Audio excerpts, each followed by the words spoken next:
Welcome to the Biohacking Beauty podcast, where we delve into the innovative world of health, wellness, and beauty through a biohacking lens. I'm your host, Amitay Eshel, co-founder and CEO of Young Goose, and today we have the honor of speaking with an exceptional guest, Dr. Jonathan Mendoza, fondly known as Nurse Doza. Nurse Doza is a renowned holistic family nurse practitioner, doctor of chiropractic, and a vanguard in functional medicine with a distinct focus on liver function, metabolic health, inflammation, hormone balance, and energy.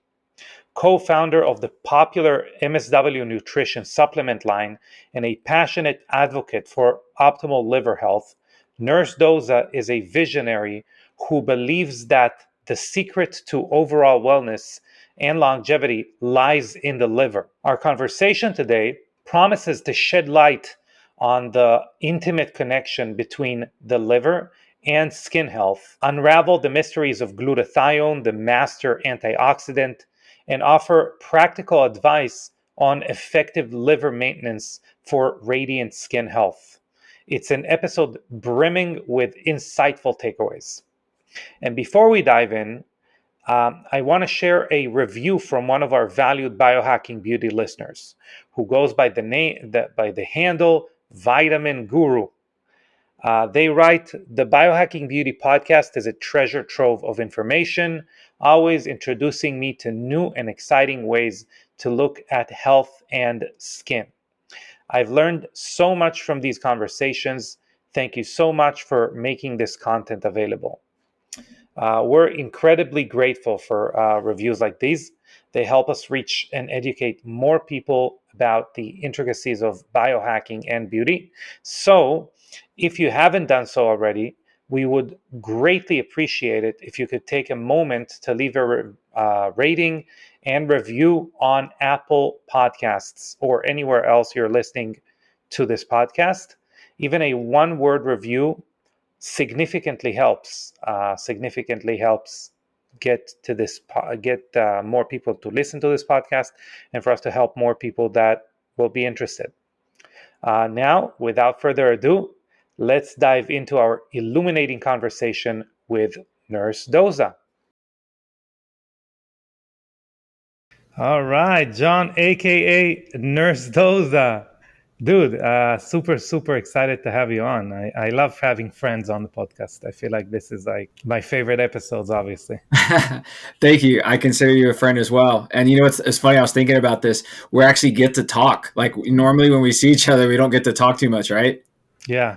I mean, yeah, that's the problem. Like we see each other when we have like a mission in front of us, right? Like we have a lot of things going on. So it's really cool to get to talk and to get to talk. And obviously, I'm a big admirer of what you're doing. We try to support you guys in any way we can, and that comes out of appreciation. So. Thank you. The feeling is mutual, honestly. I feel honored anytime I see you and Young Goose at one of our events or collaborations. In fact, I get thrilled when I go to an event and I see you all there. So like I get to go and see you as well. Yeah. Give you a big hug. So Absolutely. So listen, yeah, we got you here on the podcast not only because you're an amazing person and I love talking to you, but also because you are like a real rock star in a few I would say subjects that I feel everyone should be interested in, and obviously people that are interested in skin health. So I'm really excited to kind of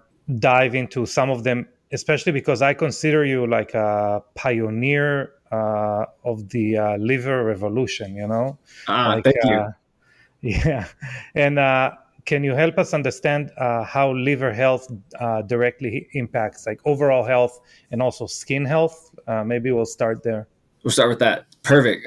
Thank you for the intro, by the way. The liver is my favorite organ to talk about. You know, everyone talks about like the heart. A lot of people love to talk about the brain nowadays, but the liver is my favorite organ because it's the only organ that can completely regenerate itself if it's healthy.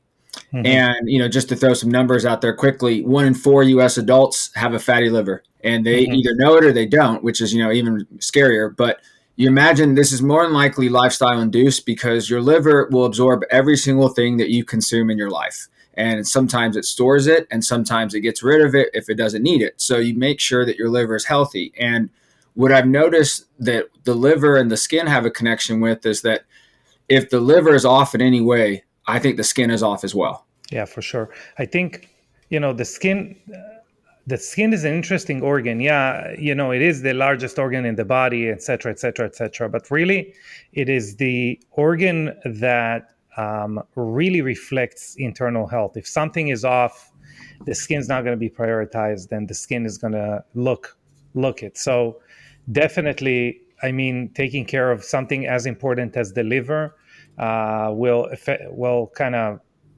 manifest itself in the skin.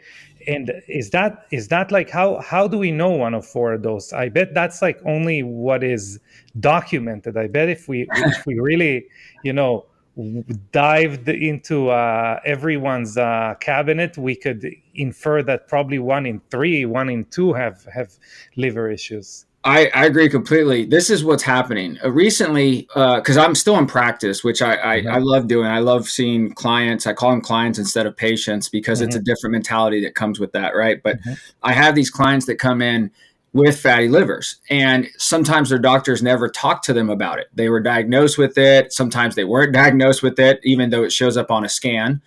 And a lot of times I found throughout experience is that the right labs matter because sometimes you're ordering the wrong labs and they don't pick it up. And then the Yeah. scan will confirm if there's something going on. However, sometimes there's not always something on the scan. So you're right. If I look to my left and to my right, I just have to kind of assume there's a lot of people out there that just don't have a healthy liver. Yeah. So the liver obviously plays a crucial role in the detoxification. Uh, Not functioning optimally obviously will result in skin issues. But can you share some signs that our liver might not be effectively detoxing? Like, um, how does it look like? How would someone know? Obviously, there are things in the skin that would show it, but how would someone know that their liver isn't functioning correctly? So I think there's rashes or pimples or acne of some sort that pops up on the skin. Hmm. And example of this is a teenager, a female, right, woman, young woman who's going through, puberty, and acne is a big issue. And what's fascinating, and all about acne, but I find that acne at that age can be an estrogen issue Yeah. because we find that there's different estrogens throughout the course of a lifetime that a woman will make, and certain times in their life it's increased and certain times it's decreased. Well, the liver regulates all the hormones, but especially estrogen. So you imagine if you can have acne from bad estrogen, which is very true because what do they give young females for acne? They give birth control, right? Yeah. And that improves the acne. So quote, I say quotations in the air, right? But Yeah. the liver has to metabolize the birth control then, right? So then you imagine the liver has to metabolize the estrogen regulation on top of the medication from birth control that's off label, by the way. And so now Hmm. you've kind of caused like a bunch of issues to start, and then that's the cascade of things that develop into your 20s or 30s, and then you think, well, this thing doesn't ever go away. And I have to just tell people, your liver is like this refrigerator, this pantry, right, that stores things from years past. And if you haven't cleaned out things from 10 years ago, that's still like rising to the surface. And I think Yeah. that's what you look at someone's skin and you can kind of tell, right? Like, how is the elasticity, right? Like, Mhm. is it sagging, right? And you're thinking, okay, well, that is a sign of aging. I'm like, well, so is stress, Yeah. and I can see it in the wrinkles, right? Hmm. Yeah. I mean, stress is, yes. I mean, I think stress is a huge word because normally when we say stress, a person passing by would immediately think of emotional stress, which is correct. I mean, that's normally what we associate with stress. But I think also other parts of our daily lives that accumulate and our body has a hard time dealing with should be addressed as stress as well. And obviously detoxification or the lack of it is also a type of stress in the body, is a stressor. Therefore, obviously it can increase emotional stress. These two dance hand in hand, but also both of them can manifest in similar ways if we talk about our appearance, like whether it is breakdown of collagen, whether it is drier or oilier skin, whether it is imbalances, hormonal imbalances that then obviously manifest themselves in the skin. So when the wheels start falling off, they really start falling off. That's the problem there. Oh yeah, and I want to take it a step further because you brought up a good point. Think about chronic issues that people will have, especially when it comes to chronic acne, right? Mm-hmm. I'll say a personal story, right? I've had acne on my back, Mm-hmm. pretty much most of my adult life, and it wasn't until the last few years that it's improved. And Wow. it's really interesting. It's improved with diet, Mm-hmm. and every single year since I've been born, I think my diet's changed. And I think it should. I don't think your diet should ever stay the same. I think you should rotate in, especially if you're eating seasonal food to begin with, right? But Yeah. what I've learned, especially with the connection to the skin, is that people will have stress, and it causes rashes, right? Mm-hmm. And you think about chronic issues like, let's say shingles, Yeah. right? Let's talk about Epstein Barr, Mm-hmm. right? And you've heard about some of these people. They have these infections that turn into chronic issues, and then it exacerbates. The term exacerbates. It flares up with stress. And so Right. you brought up a good point. The stress that people think of is anything. Life is stress, right? Yeah. Work is stress. Waking up is stressful. So you got to be able to detoxify that and metabolize and handle it, right? You just got to respond to stress better. And nobody really thinks about the liver in that light. And I think that's why our mission and your mission align. You say, okay, well, beauty is skin deep. And you say, Yeah. well, not, and you say, okay, well, it's further than that. I've seen people, when you think about their skin, their livers improved, their skin improved. And so they would go Mm-hmm. to the, stylist, and they say, what are you doing with your skin? They're like, oh, I just been doing this liver detox. And you say, okay, well, your rashes, your skin, you're that little bumps that you have, the white specks, the dark specks or whatever. They're like, yeah, it's improving, right? And then it takes a step further. There's also a correlation with with hair, right? So Mm-hmm. then you start thinking like, okay, I can tell in your hair's thicker. They'll tell them the same thing as well. And what I really like, and this kind of throws to what y'all are doing with Young Goose. I look there and I see NAD and I see resveratrol, and I have to get into it right now because Mm-hmm. I see the ingredients back there. So the reason I'm a big fan of y'all is because of the resveratrol. Mm-hmm. And the resveratrol that's in there, I'm a big fan of because it directly helps the liver. And if you think about diet and you think about things that we put into our body, how many things are helping the liver? And so I imagine even absorbing something like resveratrol on the skin, not Mm-hmm. only is skin deep, but it goes directly, I imagine, somehow into your liver, gets metabolized there, and it helps the liver out and supports it, right? Because it's a recipe, like an ingredient that nature gave us that helps us function better, right? And I just got to be honest, most people aren't consuming resveratrol enough in green tea throughout the day, right? Yeah. And I mean, and it's funny because we can go back and forth like this dance between, that healthy molecule or whatever that is, and go back to cues in the body, as you said. Well, obviously, like what we specialize is kind of trying to communicate with the skin as much as possible. But what you're right is that resveratrol really, funny enough, it is a stressor. Like what is we and David Sinclair talks about it in his book Lifespan, and he explains really well. If you want to, whatever you want to say about David Sinclair, what I really like about him is how well he explains Oh things. yeah, So he says, we as human beings, we're really bad. It's like in my relationship, I'm really bad at getting cues from Anastasia. I have no idea half the time what I should do or shouldn't do, right? yeah. But at some point there comes stress along, and then I figure out I fucked up. No, but basically, we are very bad at getting cues from the environment on what's going on. We don't know. We don't have the ability to know if there is a high ultraviolet ultraviolet exposure elevation in the environment. We're not really good at detecting particulates in the air, etc., etc., etc. But what we are good at is getting cues from things we consume.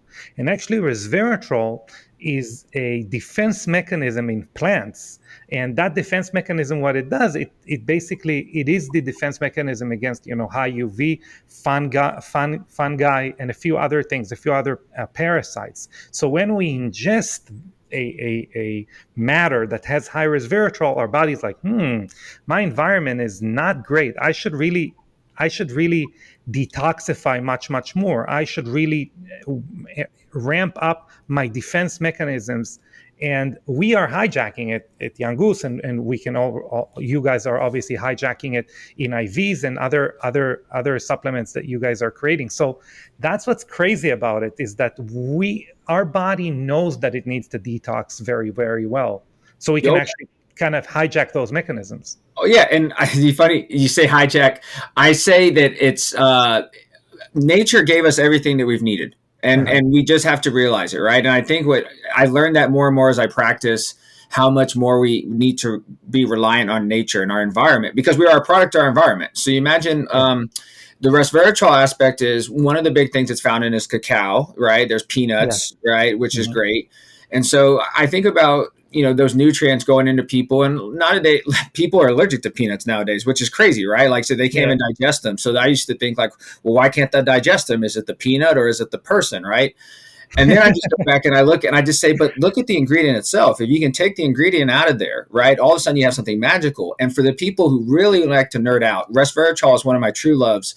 Mhm. Resveratrol has the ability, if we can geek out for a second, because Sinclair brought this up. Resveratrol helps increase insulin sensitivity.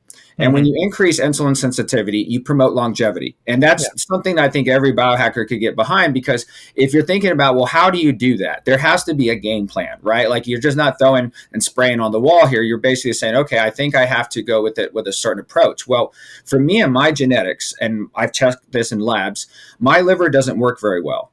And Mhm. going back to the liver again, it's called the MTHFR Yeah. gene, right? And you've heard of this. And so we're going to nerd out for a second. So the MTHFR gene helps directly with that defense mechanism you talked about. Resveratrol will go and activate the MTHFR gene and another gene behind it, and they go and they help reduce inflammation from stress. And so Mhm. you imagine resveratrol for me is a recipe that my liver needs in order to function. However, with my genes being pre-diabetic, having another source of an ingredient that can help regulate insulin. Now you're looking at the liver insulin connection now and metabolism. So let's talk about weight gain. All right, just for a second, right?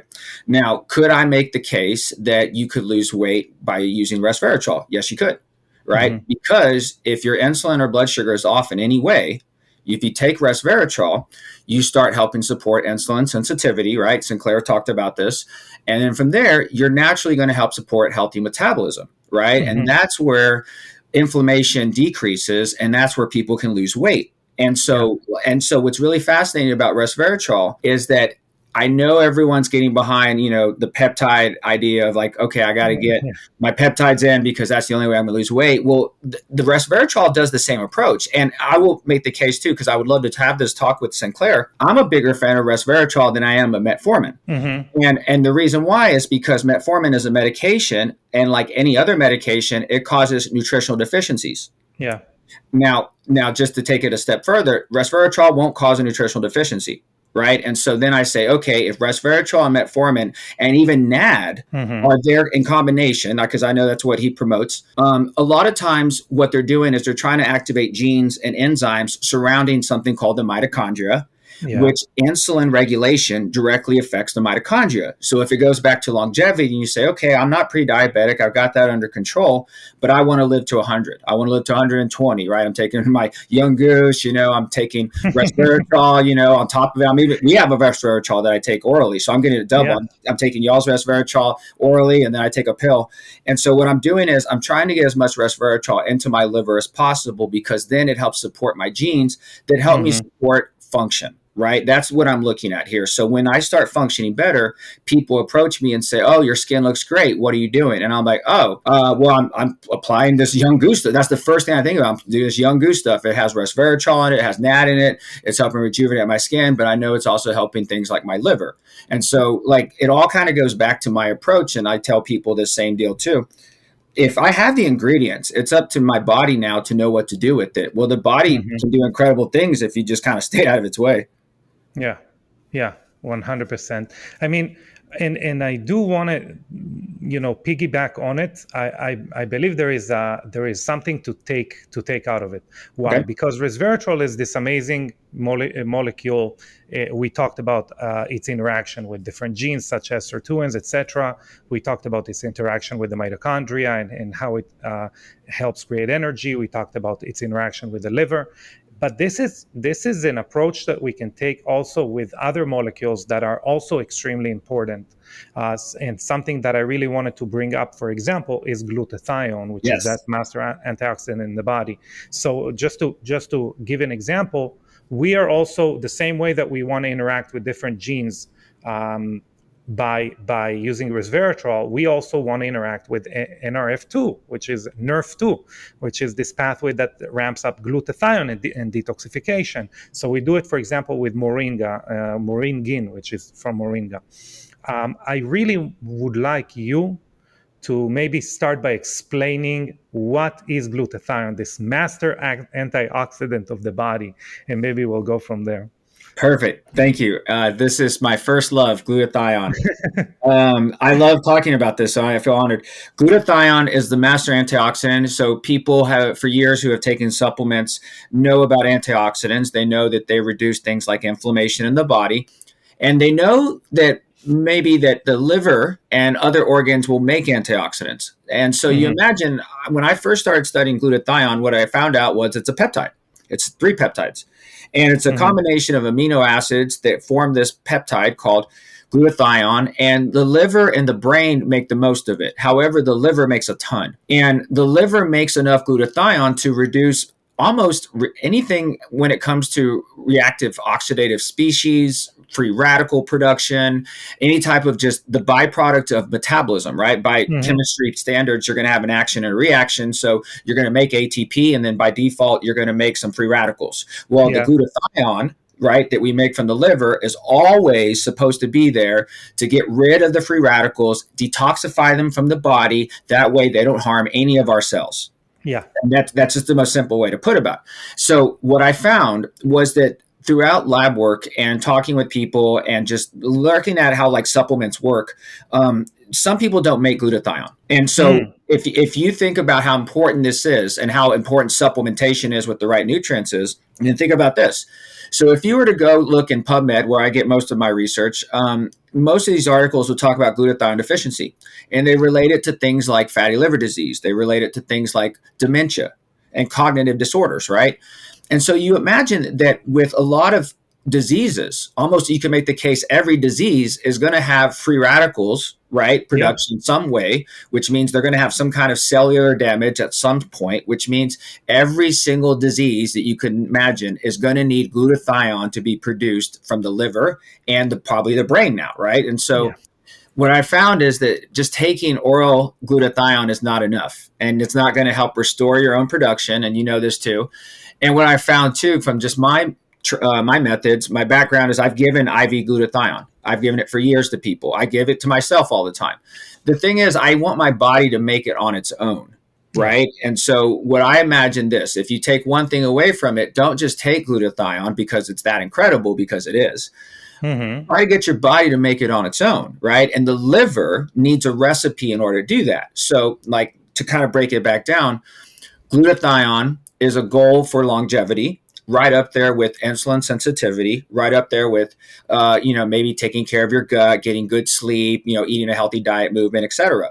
Well, the recipe to get your own glutathione is different for every single person because of genes. Now, if you stay with me on this for a second, the MTHFR gene, which I talked about Mm-hmm. earlier, that gene, the MTHFR, plays a direct role in the production of glutathione. So I found out that with MTHFR mutations and variations, me and other people like me have a harder time making glutathione. And Mm-hmm. you just imagine now, from a genetic predetermined standpoint, I look at longevity and I say, okay, I am now 41. I found this out, tested this gene on myself, 20 years ago, almost. No, I take back, like 12 years ago. Mm-hmm. And I'd say, okay, I know this now. What does that look like in the future for me? I was fortunate enough to order this on my parents. And guess what? We all three have the worst gene for the MTHFR variant. Wow. And so you imagine that the goal for all of us, I won't even get into what they have from their health issues, but for me, I'm thinking, okay, I'm at risk for metabolic issues because metabolically speaking, I won't be able to make enough glutathione. And so I have to get as much of it as I can. And so resveratrol was one of those things I studied years ago that said, oh, resveratrol can help make glutathione. Right. And then you talked about the moringa. It's like the moringa can, right? And then green tea can, turmeric. And so you think like, oh my gosh. So you talked about the NRF2 activator. Okay. So if you have the MTHFR gene, the NRF2 gene activated, even with a mutated version, you can override it. You can override your genetics. It's called epigenetics, right? Because epigenetics can change your genetics, right? Your environment can.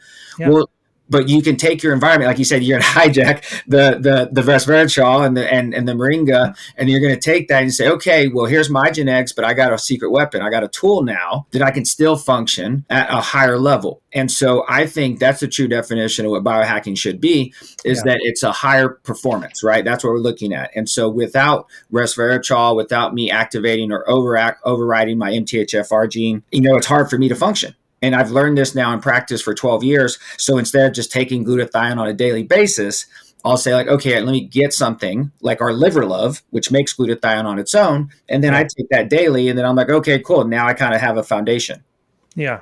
Yeah. I mean, you guys at MSW, you're doing, you are living, I live my dream of creating like super cool supplements that vicariously through you guys. You do. You have that. What are you talking about? But listen, you guys make the tastiest powders, the most effective powders like I've ever tried. They're effective. And I mean, yeah, it's effective and it's also super tasty. Anastasia, anything that would taste artificial, I can't feed her. Like I'm not gonna, throw brands under the bus, but I've tried a lot of things. Completely understand. But I do want to stay in the realm of the liver and its job to kind of interpret signals and feed the body. And one of the things that is very apparent in skin health, especially when we talk about aging, when we talk about maybe the ability to look and for the skin to function youthfully over time, is vitamin A. And I think this is something that the relationship of vitamin A, the skin, and obviously liver function is something that we've never spoke about before, but is like super important. So vitamin A, mainly in modern diet, in Western diet, unless you're eating a lot of like organs, normally people the liver derives it from carotene, which is from it's a vitamin from carrots and things like that. And obviously it's essential for skin health. So can you talk a little bit about the symptoms of vitamin A deficiency, how the liver interact with it, and how maybe we can learn about it in the skin?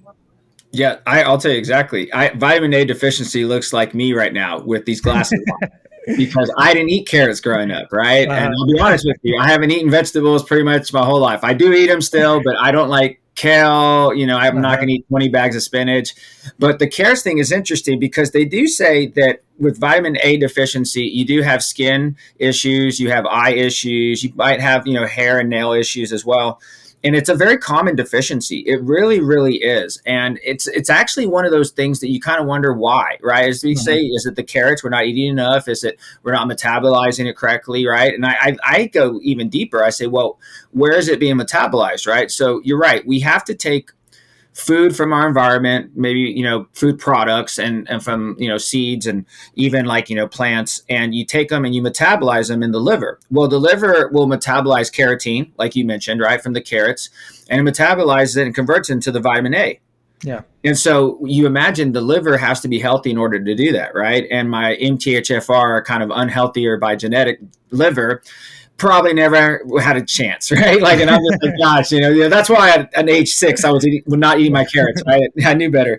But like, it's more like, okay, now I should know, right? And so I do get a chance. I feed them to my kids all the time, right? However, I do know that it's one part of the solution. So I say, okay, well, if I get the carotene, what else does it look like? Well, the skin's going to be better, right? And that's another thing that you know about as well.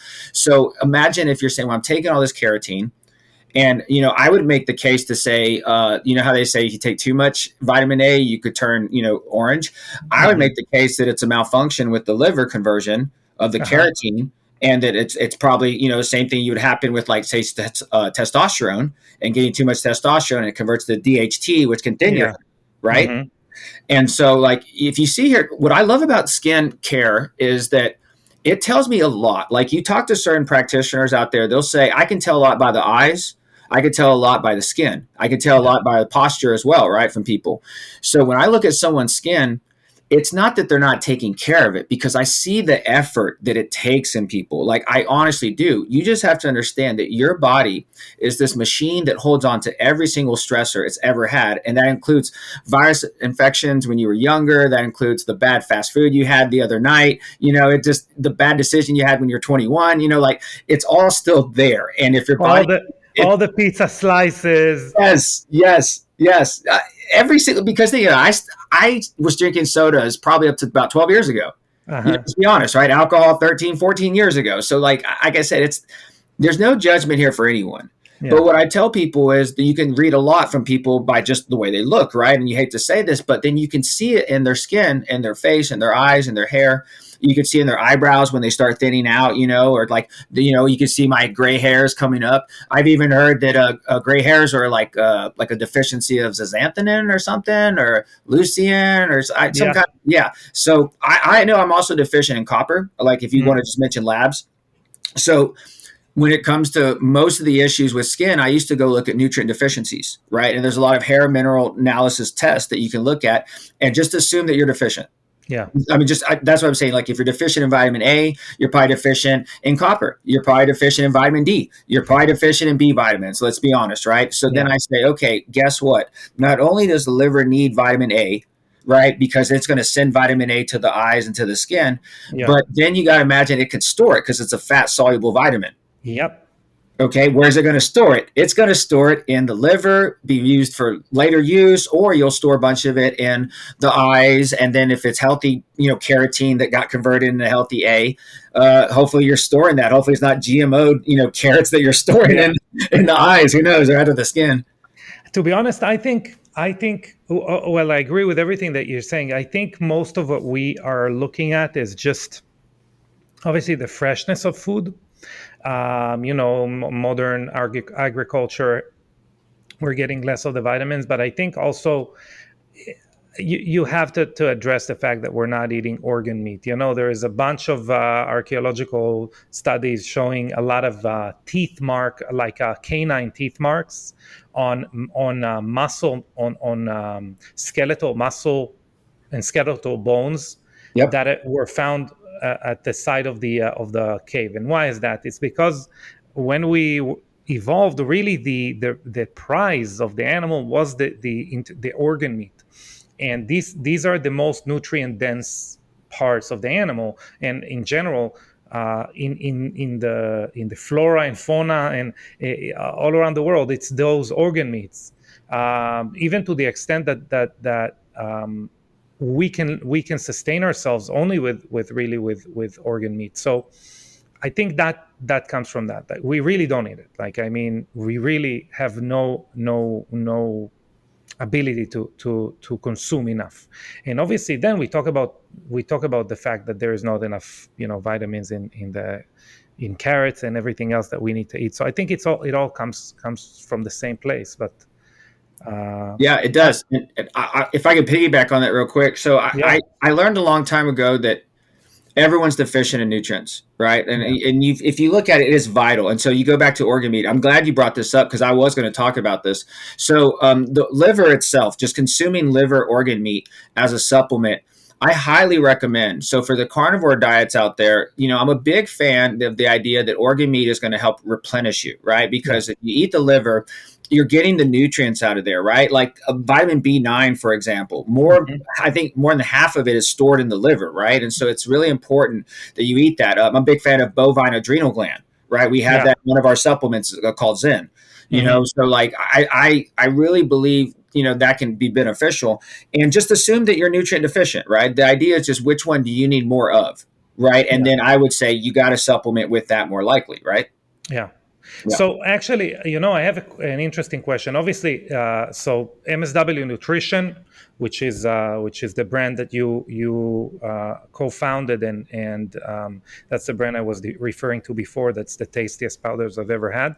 Um, you have a few products that I wonder how they affect the liver, and also how they work in synergy. So obviously, we talked a little bit about Liver Love, but also Boost and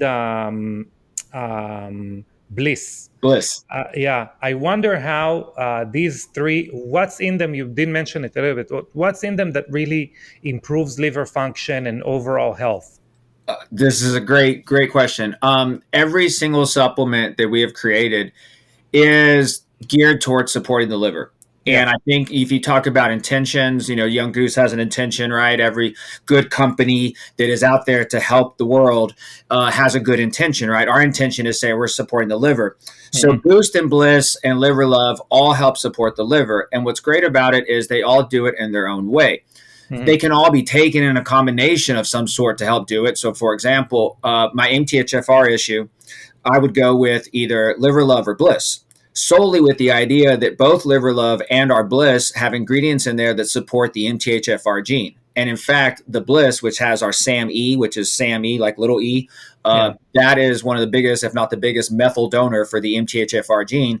So you imagine, like, for I have to take Bliss, I would say daily, or I'm taking the Liver Love daily. It's one of the two. And so when I take that, I function better. I notice my mood, my cognition, my sleep, my poops. My skin's better. I've lost weight. So I keep it off, or I'm not inflamed. Hmm. So I take those daily as like a foundation, right? But the thing with really, I love energy, like most people, it's the boost, right? So the Yeah. boost is our multivitamin. And what's cool about it is when we started the company years ago, me and Baldo, we said, look, there's a bunch of vitamin companies out there. How are we going to separate ourselves? I said, I want to make them fun. Like, I want to make vitamins fun. Like, people just remember the Flintstone gummies, or, whatever, taken as a kid. You're like, that's how you can have fun with vitamins. Like, no, no, no. We need to have fun with it. Well, Hmm. the Boost is a multivitamin that you can drink. And there's like a bunch of B vitamins in there, all methylated for the MTHFR gene.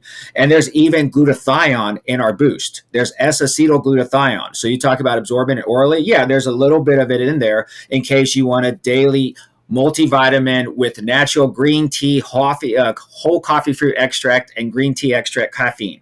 So Hmm. you imagine you're like, okay, I want to up my supplements. I'm like, all right, cool. Well, why don't you just take this daily packet of Boost, right? Mix it with sparkling water, and you got an energy drink or your multivitamin or a coffee replacement, right? Yeah. That's me. I had one earlier. That's why I kind of this. And then like I said, I'll do the Bliss in the afternoon if I need a pick me up, right? If I don't want to do another caffeine drink, because to be honest, some people don't, right? Yeah. And so if I do that, then I kind of have this energy throughout the day and I have really good focus. I can think clearly. I don't get tired. And, I've noticed that food slows me down kind of, right? And then, alcohol used to slow me down. Sugar slows me down even nowadays. So then I'm like, okay, well, these vitamins don't. They actually get me through the day. And then I have energy to maybe go do a workout or maybe go home and enjoy my energy with my family, right? Hmm. And so that's one of the things when people come to us, like, well, I want more energy. I want to lose weight. And so I imagine that this is what they want. So I'm saying, okay, here's the recipe for you. Take Liver Love daily, right? That's my number one favorite supplement for the liver is our Liver Love. It is a recipe for making your own glutathione. It supports the MTHFR gene. I take one a day. If you want a heavier detox, you take 4 a day and it will Yeah. clean you out, right? And so be prepared for that. I'll finish the bottle. Hmm. And then if you did the Bliss, that's a mood booster. But my boost is kind of like that's my energy drink because I don't drink coffee. My wife and I don't travel without it, honestly. And so over the years, I've supported myself with these things. I've looked at it in my labs, and Yeah. I can really see the difference. I can see markers changing. I can see my gene didn't change, but my inflammatory markers, my biomarkers change, and I think I'm healthier. And I've kept weight off. I have really good energy throughout the day. My skin still looks great. I know I use Young Goose every day, but it's one of those things that I say, well, I've also taken care of my liver, and so Yeah. I think that's why I look good at 41. I think yes, and to your point, especially if we try to correlate between weight loss and skin health and the liver function, the healthier your liver is, the more it can support the cellular renewal and cellular turnover. Especially when we lose weight, what happens is a lot of people, they retain a lot of the skin that they lost. And especially as we grow older, a lot of it is the cells not turning over fast enough.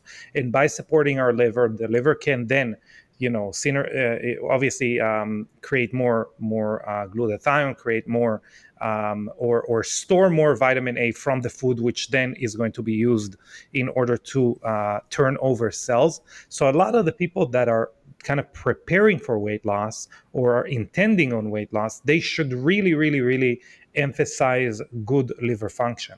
Oh, completely. In fact, the thing that we're known for more than anything else besides the liver is weight loss.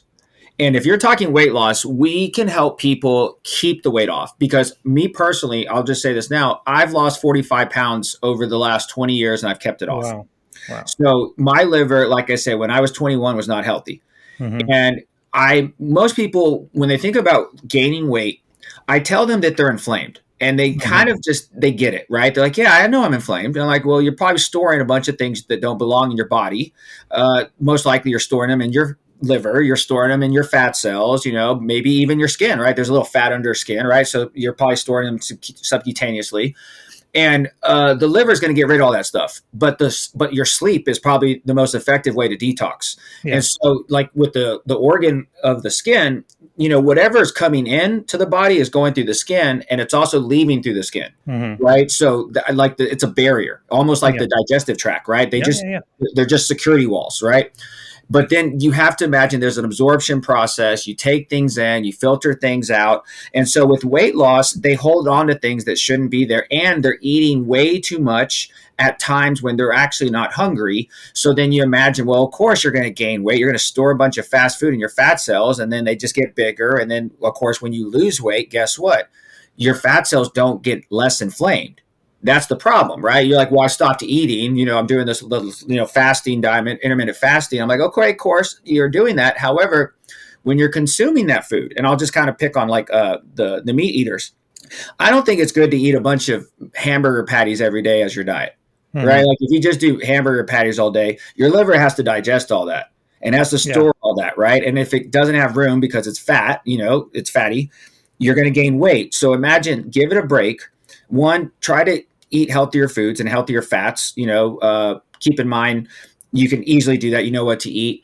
But when you're hungry, that's a different story. The weight gain part is that people need to get rid of the stuff in their body in order to lose the weight. Yes, they have to stop putting things in there. But like I said, if the liver is a refrigerator, you have to clean out the refrigerator. And some people never, ever clean out the refrigerator, which means that's a symbol of why they cannot lose the last bit of weight, right? Whether it's the 5, 10, 15, 30, 50 pounds, they can't keep it off. Yeah. I'll pick on semaglutide, for example. So semaglutide suppresses your appetite and helps regulate insulin, right? So that's great. However, it doesn't detoxify the liver. Yeah.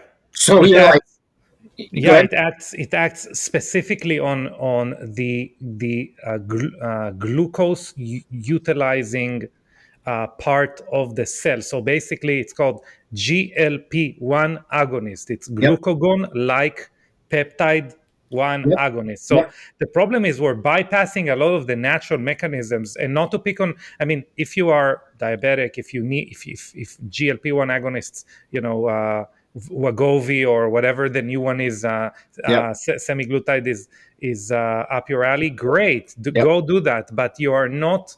But as you said, you are not resolving the real issue. It's like taking a pill for a headache when you have a concussion or something. You know what I'm saying? Right. And I'm glad you brought that up because we have people who have used that semaglutide as a jumping off point, right? And this is what I really try to bring up because I've had people also do it and they go right back to gaining the weight, because that's what we've seen with medical weight loss throughout the years. The HCG diet, if you remember that diet years ago. And so you say, well, you're dealing with hormones here. You're dealing with hormones and peptides, and you're dealing with things that control your appetite. Let me just bring up leptin. real quick. Yeah. And I know we could briefly talk about this. Leptin is a hormone that comes from inflamed fat cells. And when Hmm. you have a fatty liver, it sends a signal to the fat cells, the adipose tissue, to release hormones. And most people Hmm. don't know their fat cells are organs, but they release hormones like leptin that directly go to your brain and suppress your appetite. So Hmm. when somebody's insulin resistant, they've gained weight, fatty liver, they're overweight, they have a lot of leptin and they're having leptin resistance. And what's happening, chemically speaking, they have a signal going to the brain that tells them to put the fork down, but they choose to eat instead. Yeah. And it's really fascinating because you say, well, why are they doing that? And it's like, why. And because we have a deeper connection with food than we understand. And chemically speaking, our bodies do better without food and Yeah. between meals in a fasted state. We just eat way too much and we don't even realize when we're not hungry. We crave too much, if you know what I mean. Yeah. Yeah. Yeah, 100%. I mean, you mentioned inflammation, and obviously that's an easy one to mention, right? Like we talk about inflammation, we talk about health all the time, but really inflammation, one of the things that inflammation does, it signals repair. And when we have chronic inflammation, basically what the body says, oh my God, I need to hold on to a lot of building material because a lot of repair is needed. Okay, it's like again like a city that we're building. If there are a lot of calls on the radio, hey, we need cement here and we need the whatever spackle there, but that city will hold on to a lot of material, right? The factory that creates the material. But the problem is that imagine that there are 1 million walkie talkies when there were only one can talk clearly and all of them are shouting together, hey, we need whatever. Yep. So the factory has absolutely no idea what it needs to do. That's exactly like that leptin that you talked about, or any other signaling hormone, peptide, molecule, whatever that is. The signals are getting the receptor of the signal is getting blunted, is getting desensitized. Obviously, we know insulin resistant. That's the same desensitization. But our body is still in a holding mode. If we talk about skin health, if we want to know that we are starting to develop, or if you want to be an oracle, anyone who's listening, and you want to let someone know they're developing insulin resistance, you should look if they have skin tags, especially like around where the color of the shirt is on their neck. If you see skin tags, Mm-hmm. it should tell you, obviously, there are many reasons, but it should tell you that this person is in a chronic state or in a chronic anabolic state. Chronic state of the body trying to grow something, and that expresses itself in mistakes, so the skin grows this extra skin tags. But that is just like a general, like a meta-analysis of that inflamed body. You mentioned inflamed fat cells, you mentioned a lot of inflamed areas, but that is really just a manifestation of chronic inflammation. Oh, yeah. And I'll take it a step further. You mentioned the skin. Whenever I eat something, because I personally also have an autoimmune disorder, probably two of them at least, Hmm. whenever I eat something, I can see my fingers get swollen afterwards. And so what I do is I'll sometimes take my ring off. And if I could take like you could tell right now, I'm a little swollen, but yeah, I could easily slip it off and I can put it back on. If I eat something that's inflammatory, I can see within minutes. And so when Wow. you talk about weight gain, right? You talk about inflammation, get this. If you lose weight, it's not like you lose weight in your foot, but you can actually gain weight throughout the day by eating too much, and you can tell right away where in your belly, right? Because you get distended. Yeah. And what happens with some people is they eat too much or they get something in their body that doesn't belong there. So their body inflames and you can see it. Oh, I had gas, I had heartburn, I had indigestion, I had constipation, and they just dismiss it, right? And so what's fascinating is if it doesn't come out of you eventually, it rises to the surface in your skin. Yeah. And I can tell people like, man, you need digestive help bad right now because your skin, like, it's just screaming for a makeover almost, right? Yeah. Yeah. Yeah, and well, you mentioned the fact that our body kind of stores all of our traumas, and that's a concept that I try to bring up a lot. That we don't age, and our skin doesn't. We don't accumulate wrinkles or incrementally every night or every day. What happens is that we really age in spurts, and we age when there is like an event that stresses the body, so for like a lack of sleep, or emotional stress, or we were exposed to the sun in the middle of the day for too long, etc., etc. And really what we are trying to do, especially if we talk about the liver, which is an organ that really prepares for the future, if you think about it, what we are trying to do is to fortify our body against this event that we know will be coming, so when we talk about, like, let's dial in the liver health, we're not talking about let's dial in liver health because something is going on right now, because you're developing a wrinkle or a rash, or you're gaining weight right now. We're saying something is going to happen. You better have your ducks in order, especially like your liver ducks. Yes, I like that fun. So listen, I want to ask you something kind of to maybe last question that Sure. I'm interested in. So apart from supplements, apart from Boost, Bliss, Liver Love, what dietary and lifestyle modification would you recommend listeners for maintaining their liver health? Maybe we can motivate them with expressions in the skin, but what modifications do you like recommending? Okay. First and foremost, sleep has to be a priority. Like you Yeah, have to maximize it. You have to improve it. It's a practice. You need it more than you think. yeah. The other thing I would think about is do routine lab work. I'm a big fan of it. And when I say routine, you have to take the initiative as the person, and you know this by now, to go to your practitioner and say, I want these labs checked. And there's Mhm. a lot of opportunities now to get labs done without having to really be, too proactive, but you want to be proactive enough to where you're checking something so you can see a trend, right? Yeah. And some of the labs, I'm a big fan of HSCRP. That's a big test for the liver enzymes and inflammation. Hmm. And then the other test is homocysteine. I Hmm. really love homocysteine. It goes with the MTHFR gene and fatty liver as well. And it actually, if my theory is, if you have too much homocysteine, you have too little glutathione. So, Hmm. so because homocysteine is the precursor to glutathione, right? So, Yeah. so I said those two, HSCRP and homocysteine, are great.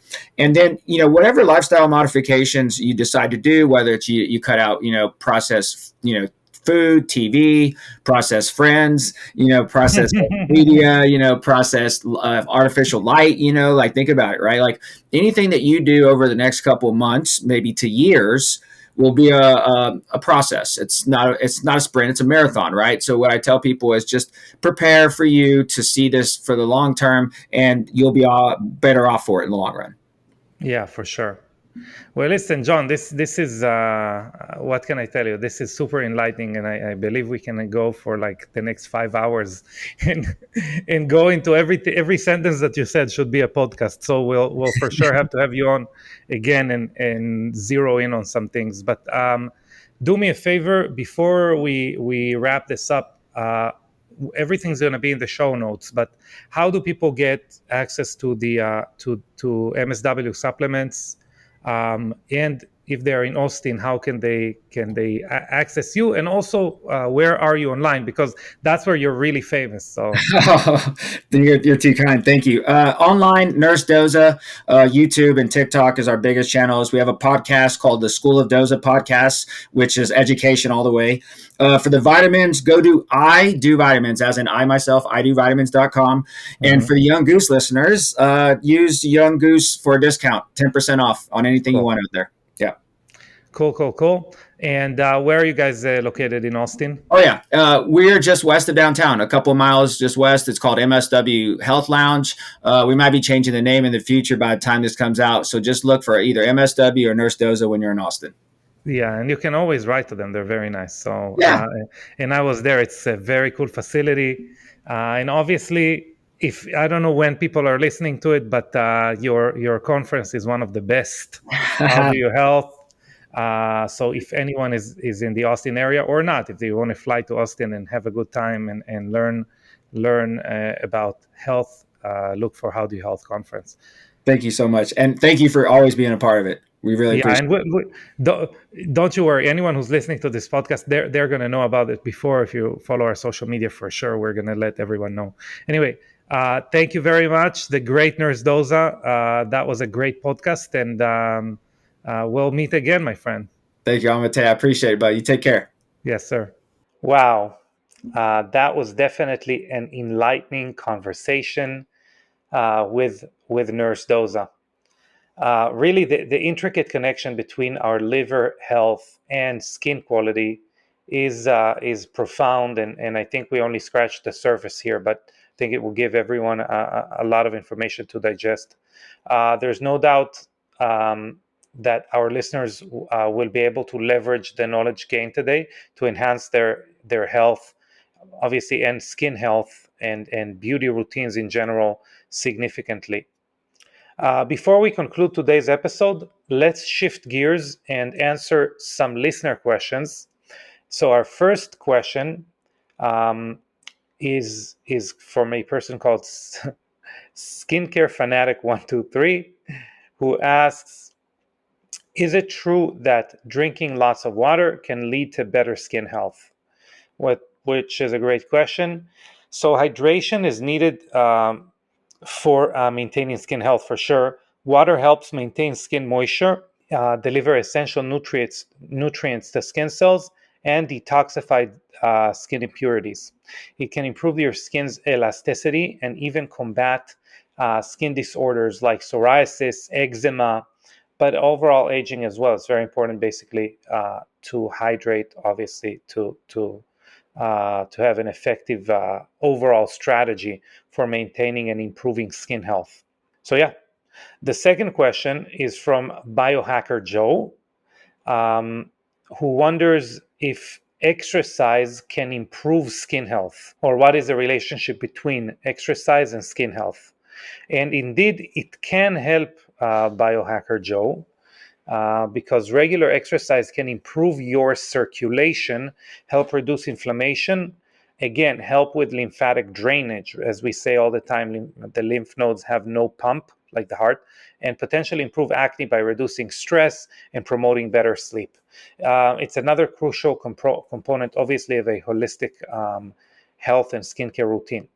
Lastly, we have Natural Beauty, who asks, "What are some natural remedies for dealing with skin inflammation?"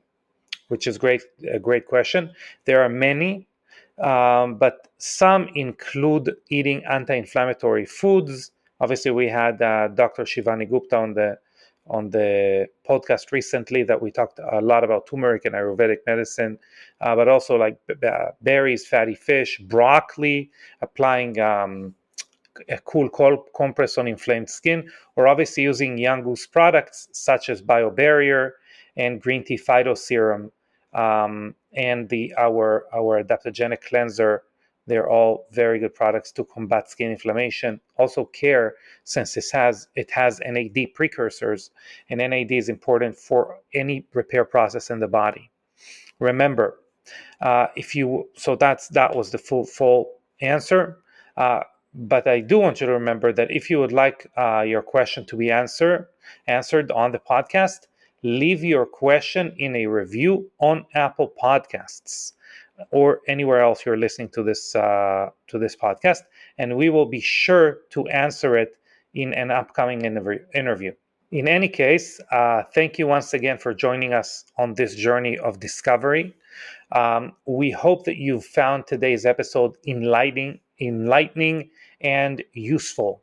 And as always, we encourage you to take a moment to leave a rating and review on Apple Podcasts or anywhere else. Your feedback helps us grow and allows us to bring this vital information to more people. Until the next time, I appreciate you a lot. Thank you to anyone who is listening. Stay tuned, and we'll see you next time. Thank you very much.